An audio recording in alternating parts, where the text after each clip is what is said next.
Good afternoon, everyone. Welcome to the Ibrox press room. I'm Joshua Barry here ahead of Rangers against Aberdeen in the Scottish Premiership. Rangers' fourth game in a row, consecutive game at Ibrox. It's their third final game before the international break. A win in this fixture is always a must, I think, in particular at the moment after a much more positive night for Rangers in midweek compared to a really poor one last weekend against Motherwell. An opportunity for Michael Beale's side to try and build some momentum, build on some of the good aspects of the performance in midweek against Livingston. And there's only one change to the team. As you can see in front of me, Chris gets in touch to say it looks like Joshua got the team 100% correct. Probably the first time this season that's happened, Chris. But thank you nonetheless. But it's been difficult to pick the team this season because it's changed a lot from game to game. Part of that is, I guess, been the busy schedule, the fact that with new players, an element, a lot of new players failing to really hit the ground running, and some difficult results in it. It's led to, I guess, a lot of tweaking. There's been difficult European opponents within there. But I do think that one of the big issues we wrote after the Old Firm defeat, that one of the big issues, in my opinion, was that Beale picked, I think it was 9 different teams in 9 different games. There was a lack of consistency, and if Roofe was fit, you presume it would be him up top instead of Cyril Dessers today. Outside of that, and we'll get into some of the elements of the team, it is the same team that performed well against Livingston midweek, that finished well. No excuses for them to not go out and put in a good showing today. So I'll read the team. You can obviously see it in front of you, but I'll read it anyway. It's Jack Butland in goals, a back four of James Tavernier, Connor Goldson, Ben Davies and Redvan Yilmaz. John Lundstrom continues at the base of midfield. Ryan Jack will presumably, as was the case in midweek, he'll be kind of the base of that left-sided triangle and will get up the pitch at some points, but less so than Cifuentes on the right-hand side. You saw again, playing at the base, that right-sided triangle at points, but more often than not, he was running beyond a little bit more frequently than Ryan Jack. Sam Lammers will play off the right side, Sima off the left side, and Dessers through the middle. The bench for Rangers, I've got it in front of me here, reads McCrory, Suter, Sterling, Wright, Balogun, Barisic, Rice, Lovelace, McKinnon. It's well documented, well known that the likes of Raskin, Cantwell, Danilo, Roofe today, Dowell, probably missed a couple there as well. There's a lot of injured players at the moment, and when you look at the bench, especially in the forward areas, in terms of attackers, you've got one player, 2 players, if you Lovelace and Wright to try and come on and impact the game. So goes without saying that the likes of Lammers and Dessers and Seema will need to have a good game. We'll need to have a big game today if Rangers are to beat Aberdeen. This will be a difficult game for them, as it always is, but I think as is always the case with Rangers versus Aberdeen at Ibrox, it's going to be a good atmosphere, and hopefully that will generate into a good performance on the park for Rangers. Let's get through a few comments and then we'll speak through some of the elements of the team today. A few more compliments from me guessing the starting 11, so thanks for that. Again, I reiterate, I think it is probably the first time this season. Francis says, glad Redvan keeps his place, well deserved. I totally agree with you, Francis, and let's start with that. Borna Barisic actually came off the bench and played a fantastic forward ball for the third goal for Abdullah Sima's second goal, although it was a deflected cross against Livingston in midweek. But Redvan deserves to keep his place. I think one of the issues he's had since he came into Rangers has been availability. Beale speaking in midweek was speaking about the fact that he needs to play at high intensity, and I think you saw that in midweek where he kind of ran himself into the ground. His goal epitomised that, and he came off with cramp. It's good to see him in the team today, but when he's had those promising performances, whether it be the end of last season or even around this time last year, when I know it sounds silly, but the first 8 minutes of a game against Aberdeen, he was really bright, and it was one of the first examples where you'd actually saw what Redvan was about, and then he pulled up and had the worst grade of hamstring tear imaginable, and it kept him out for months and months and was never able to win a place in the team until the end of the season.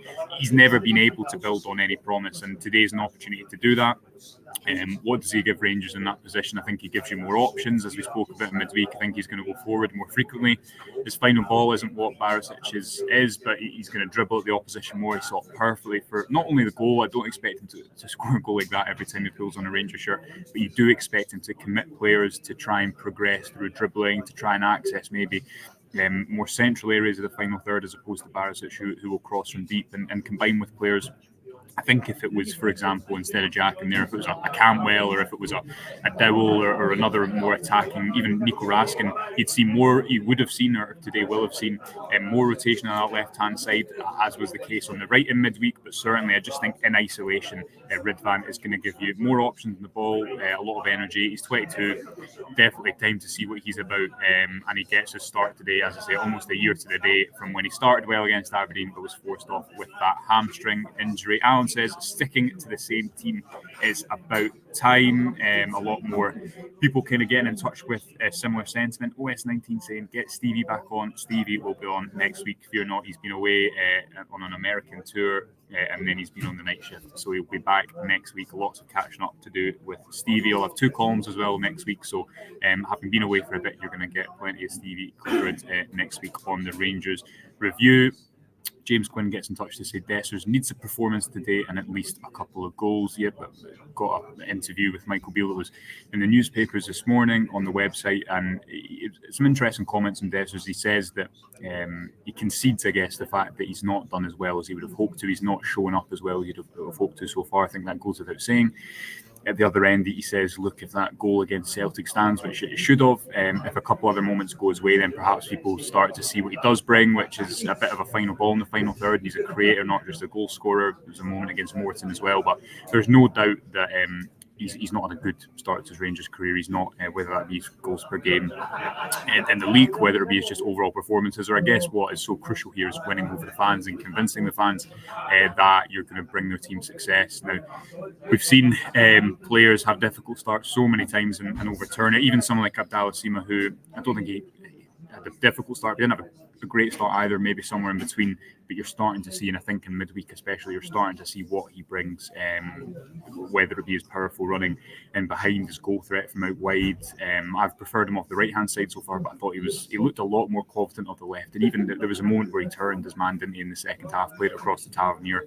Lammers had a chance, it was maybe just behind him when he put it over the bar, but that all came from Sima kind of turning his man out, playing, going on the outside, something that I don't think you'd see him do if he wasn't playing with confidence. So hopefully a continuation of his good performance from midweek tonight, this afternoon, and he adds that extra goal threat in the final third from Rangers, for Rangers against Aberdeen in a 3 o'clock kickoff. Neil saying that's about the only possible starting 11. Hopefully this is a day where the team really clicks. Mackie says, afternoon, glad to see you. Redvan's made it. Do you see us starting on the front foot again, less touches and getting up the park, and more importantly creating and taking our chances? I think this is a game where the crowd will demand a fast start. I think that what Rangers did pretty well in midweek was they kept the ball a lot better, but they sped their play up at the right times. I think that's important. It's probably an under stated fact, I guess, when you're playing a team who's going to come and defend deep. And although Aberdeen might go for it a little bit more than say Livingston did, I think that their first thought will be trying to keep Rangers out in the early stages. What Rangers, I think, did well was move the ball quickly from left to right at the right speed. And again, with those rotations on the right-hand side, and got a piece on the website kind of breaking that down in a bit more detail, how it worked with Lammers, Tavernier and Cifuentes on the right. Asked Sam Lammers about that yesterday at the press conference and what he gives you out there. He said he's not a winger, so he's going to try and come inside and combine in the pitch, but he had a lot of rotations between, sometimes it was Tavernier wide if it was in transition on the last line, sometimes it was Cifuentes making runs from deep, at other points it was Lammers getting on the ball front facing and being able to take his man on 1v1. I think overall there was good options there and a better use of the wide areas for Rangers. See if they can do that today, but I definitely think, as Maka says, it's important that Rangers get a fast start today. Stephen says can't judge the team on the Livingston performance as they were so poor. Having said that, that's the strongest team given injuries. I think that's fair, and I've seen a lot of similar comments on social media, but how many times, not only this season but in the past, have Rangers played quote-unquote poor sides or teams that haven't had good days but haven't turned up themselves, or how often in midweek were Livingston poor because Rangers made them poor.